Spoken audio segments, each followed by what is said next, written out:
accueille Christophe Serre, qui est responsable logistique d'Atlantem. Merci Christophe d'être là.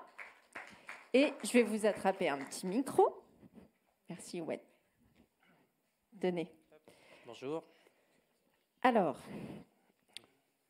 on a dressé un constat, on n'est pas très bien là tous. Voilà, il y a beaucoup de contraintes et en même temps, il y a aussi parfois des solutions. Toutes les pistes de réflexion, les leviers qui ont été abordés peuvent être mis en œuvre. L'idée, c'est que vous nous fassiez un petit partage d'expérience, Christophe, de la refonte de votre schéma logistique. Et avant que vous rentriez dans le détail, est-ce que vous pouvez déjà nous présenter Atlantem et puis viendront ensuite les questions un peu plus détaillées. D'accord. Alors Atlantem, c'est une entreprise familiale vendéenne qui a 3 branches en fait. Atlantem qui fabrique des menuiseries, VM Matériaux et Edicem. Donc Atlantem en fait est un spécialiste de la fabrication, conception et distribution de menuiseries. Alors tout ce qui va être produit de fermeture, qui va de la fenêtre de base jusqu'au portail, clôture, le coulissant. Et du coup multi-taille, donc multi-problèmes logistiques. Et multi-produits, puisqu'on a maintenant 14 sites, on a 12 usines et 2 sites logistiques sur la France, répartis inégalement, on va dire majoritairement dans le Grand Ouest. Voilà.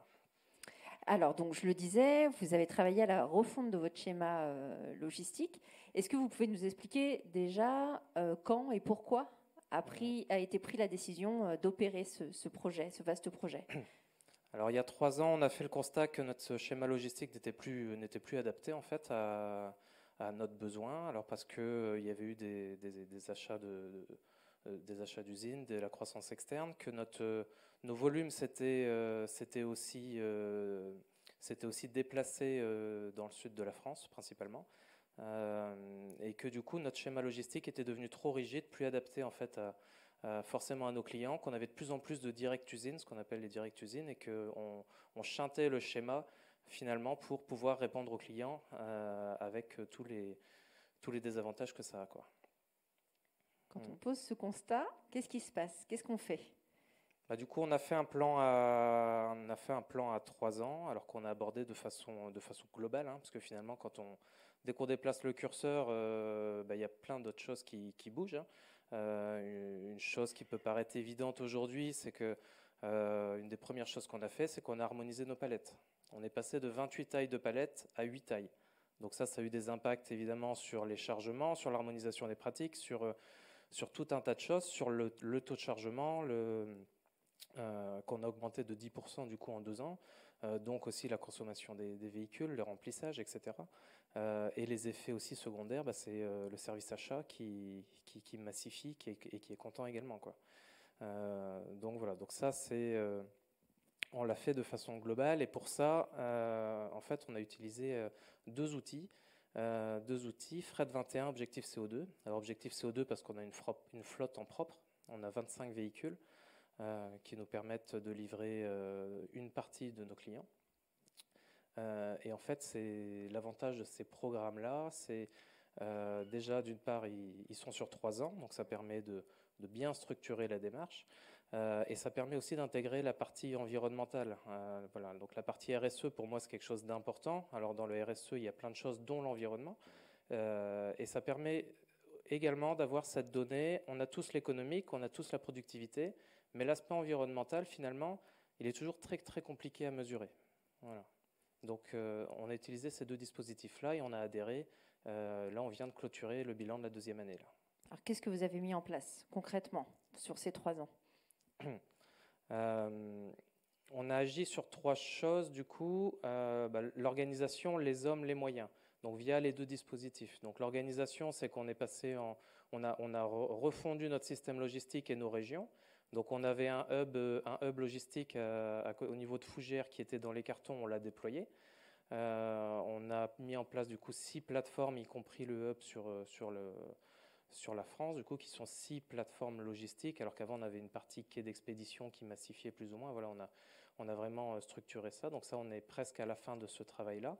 Donc du coup, on a refondu aussi tout notre schéma de ramasse intersite, puisqu'on alimente les plateformes logistiques des sites de fabrication, puisqu'en fait, je ne l'ai pas dit, mais on fabrique avec nos usines tous les types de menuiserie. C'est-à-dire qu'on a des usines de bois, PVC, menuiserie AMX, aluminium, etc.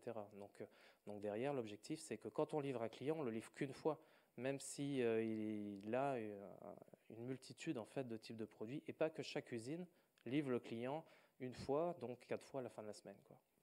Donc l'objectif, c'est la massification, tout simplement. Donc ça a été le premier enjeu donc, qui a été fait au niveau du hub. On y a intégré dans nos ramasses intersites le multimodal, justement, avec une liaison Rennes-Lyon via notre partenaire Transfert.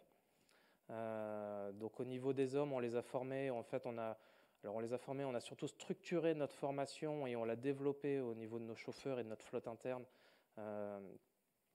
via l'éco-conduite, geste et posture, mais qu'on a aussi essayé d'élargir un peu plus avec l'évolution en fait, des profils de chauffeurs qu'on peut avoir sur la gestion au stress notamment, la gestion du sommeil. Aujourd'hui, on a une nouvelle génération de chauffeurs qui arrive et ce sont des questions qu'il faut se poser, la gestion de l'alimentation.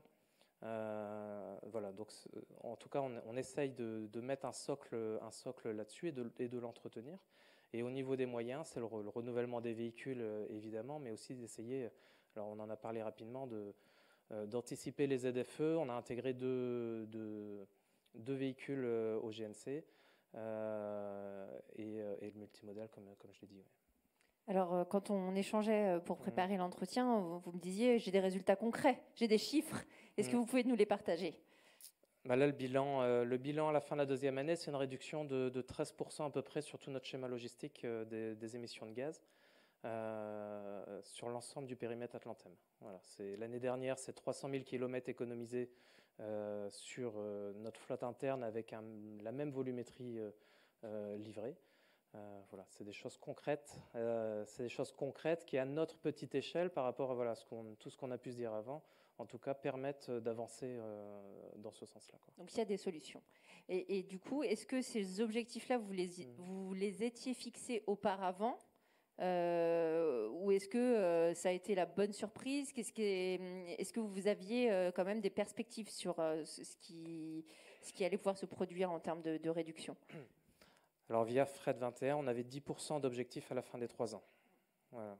Donc là, ils sont dépassés. Alors, avant qu'on fasse un petit zoom sur le report modal, moi, il y a une question qui me vient là. C'est dense sur 3 ans, tout ce qui a été fait, il y a des résultats. Comment on embarque, vous dites que c'est un projet global, comment on embarque tout son écosystème, interne, externe, pour mener à bien ce projet et qu'est-ce que ça coûte en termes, je ne parle pas seulement en termes de coûts financiers, mais en termes de temps, d'énergie, etc. Alors, ça a été 2 années très denses, c'est sûr. Après, comment on embarque ? Il faut que ce soit une volonté, évidemment, de la direction logistique, mais il faut que ce soit une volonté qui soit générale. Alors voilà, j'ai la chance d'être dans une entreprise qui communique, mais surtout qui fait beaucoup de choses au niveau RSE. Pour quelqu'un, ce n'est pas qu'un mot, justement, mais où il y a beaucoup d'actions qui sont menées dans ce sens-là. Après, au-delà de ça, toutes les actions qui ont été menées sont aussi, in fine, au bénéfice du client, de la satisfaction du client et de l'amélioration de notre service. Donc finalement, quel est le vrai frein finalement à mener ça. Voilà. Alors, donc, on a évoqué rapidement le report modal. Est-ce que vous pouvez nous expliquer concrètement ce qui a été fait sur ce sujet et quelles sont vos perspectives sur le sujet ? Alors, ce qui a été fait, c'est que notre volonté dès le début, c'était d'aller vers le modal. Donc après, quand on a dit ça, on dit OK, comment on y va ? Est-ce que c'est fiable ? Avec qui on y va ? Donc très vite, la solution s'est dégagée. On s'est rapproché de transferts qui nous ont assuré une fiabilité à 95% du flux Rennes-Lyon. Donc on a décidé d'orienter notre flux dans ce sens. Dans ce flux-là, en tout cas, a été déployé dans ce sens-là. Donc de notre hub de Saint-Sauveur, aujourd'hui, on a 5 des 7 usines de l'Ouest qui sont massifiées à Saint-Sauveur. Et on a tout le flux de ces 5 sites-là qui sont massifiés, qui sont envoyés par ferroutage à Lyon, voilà, pour alimenter notre plateforme lyonnaise. Donc après, maintenant, ça fait 1 an et demi que c'est en place. On doit être à 160 rotations à peu près. Voilà, on a eu 2 problèmes en 160 rotations. Les 95% sont largement tenus.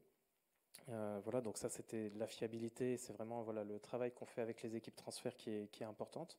Alors ça ne veut pas dire que potentiellement il n'y en aurait pas eu d'autres. C'est-à-dire qu'à chaque fois ils ont été anticipés. On a trouvé les solutions qui ont fait que. Voilà. Et donc après, c'est un vrai choix d'aller vers le ferroutage et de faire en sorte que ça marche. Alors déjà, parce qu'il faut le bon partenaire.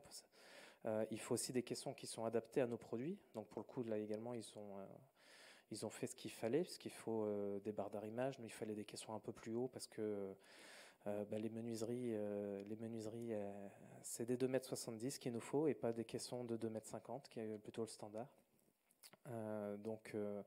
Donc voilà, donc ça c'est des choses qui ont été faites, mais nous en interne aussi pour garantir, j'ai entendu parler de détendre la chaîne logistique, mais pour garantir finalement aussi ce 95% là, moi j'ai demandé à ce qu'on donne 24 heures de plus au flux Rennes-Lyon.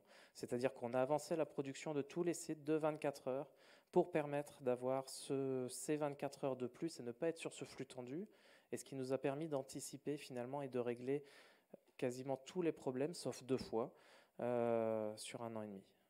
Voilà. Et ça, c'est un vrai engagement aussi de notre part pour permettre. Voilà, le ferroutage, c'est pas que le prestataire finalement. Il faut aussi être dans les meilleures conditions pour permettre que ça marche. De la détente de flux. Oui. Est-ce que vous avez des ambitions, des objectifs pour les mois ou les années à venir ? L'ambition, c'est de continuer à développer sur ce qui marche, donc le Rennes-Lyon. Donc on n'est pas à 100% mais presque, donc c'est d'arriver à 100% sur ce flux-là. Et je crois que c'est aujourd'hui ou demain, il y a la première liaison qui va vers l'île de Rennes.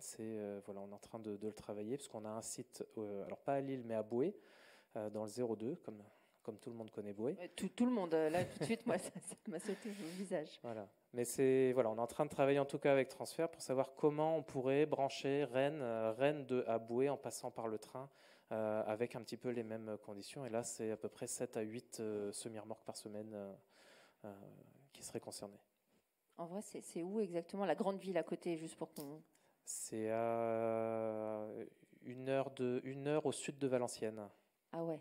Ok, donc voilà. je n'aurais pas situé. Bon, merci beaucoup Christophe.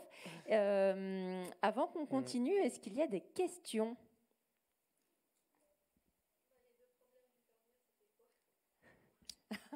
Mais il faut que ce soit fiable. Ah oui, les 2 incidents. Les 2 incidents. Alors le dernier en date, c'est au tout début des grèves pour la retraite. Mais pour le coup... Mais pour le coup, autant on a tout anticipé, on n'a pas anticipé que la plateforme ferroviaire de Sud-Paris avancerait de 12 heures sa grève par rapport au préavis. Voilà. Donc ce qui veut dire que le préavis qui était à minuit et le train qui devait passer vers 18 ou 19 heures et qui normalement était bon, qu'on avait confirmé quand même, parce qu'il était chargé, il a été bloqué alors que normalement le préavis était dans la nuit. Voilà. Donc, par contre, ce train-là, on a mis plusieurs jours pour le récupérer. Notre caisson à nous, sachant qu'après, en plus, dans le train, nous, c'est des menuiseries, on va dire que ce ne sont pas des produits sensibles, mais il y a également des wagons réfrigérés, et évidemment, c'est ceux-là qui étaient prioritaires par rapport aux nôtres. Voilà. Et le deuxième, c'était certainement une grève, et on était passé par la route, mais a posteriori, on avait eu un décalage de 24 heures.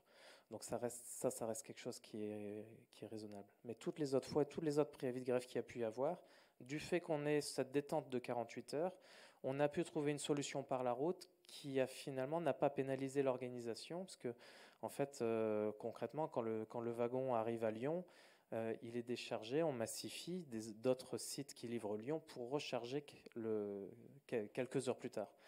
Voilà. Oui, Élodie. Question sur la formation de votre équipe logistique. Est-ce que le fait de passer au ferroviaire, vous avez dû changer les compétences, monter en compétences? Est-ce que ça change quelque chose pour des équipes logistiques habituées au... Ça change rien du tout. Voilà. Ça change rien du tout, puisque le caisson fait la taille d'une semis. Puisque pour le coup, on demande des caissons rehaussés de 2,70 m en hauteur. Il y a des barres d'arrimage, donc voilà. Alors, c'est pas tout à fait des barres, c'est des crochets, mais mis à part ça, voilà. Il n'y a aucun autre impact. Une troisième question pour terminer? Ouais. Vous voulez mon micro peut-être parce que vous êtes un peu plus loin. Merci.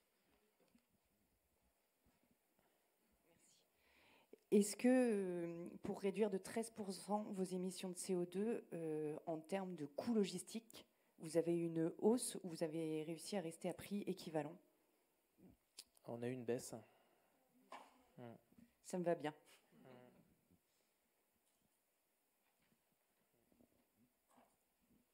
Dernière question, parce que celle-ci a été hyper rapide.